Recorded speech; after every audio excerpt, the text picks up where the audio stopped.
नमस्कार दोस्तों, स्वागत है आपका हमारे चैनल पर। आज हम लेकर आए हैं एक ऐसी रहस्यमयी जादुई कहानी जो रोंगटे खड़े कर देगी।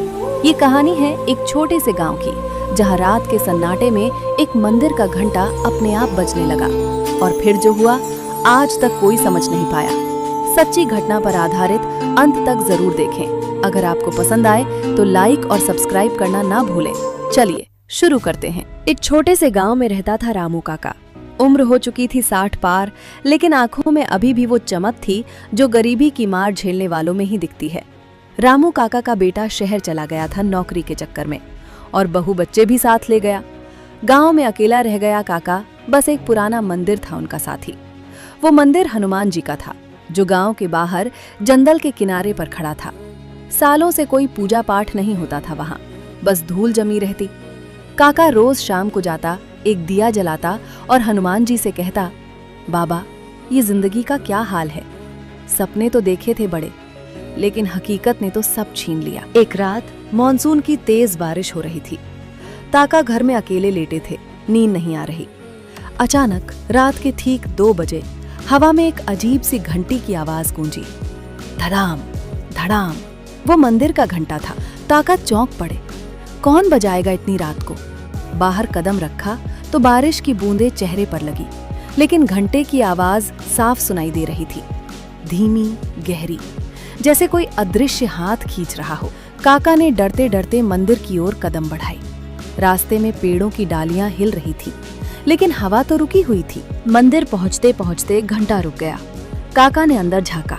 शिवलिंग पर दिया जल रहा था, जो काका ने शाम को जलाया था, लेकिन अंदर कोई नहीं था। सिर्फ हनुमान जी की मूर्ति, जो हमेशा की तरह शांत खड़ी थी।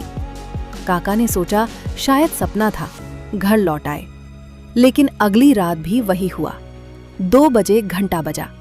इस बार काका बाहर निकले ही नहीं, लेकिन आवाज इतनी तेज थी कि पूरा गांव जाग गया। गांव वाले इकट्ठे हुए। काका, क्या भूत प्रेत है? रामू काका ने कहा, नहीं भाई, ये तो कोई चमत्कार है। कल सब मंदिर चलेंगे। तीसरी रात गांव के 5-6 लोग काका के साथ मंदिर पहुंचे। घंटा बजने का इंतजार किया। ठीक 2 बजे धड़ाम। लेकिन इस बार घंटा नहीं रुका, वो बजता रहा, जैसे कोई ताकतवर हथेली मार रही हो। अचानक मंदिर के अंदर से एक नीली रोशनी चमकी। सब डर गए, पीछे हटे, लेकिन रामू काका आगे बढ़े। हनुमान जी, अगर आपकी कृपा है तो दिखाओ।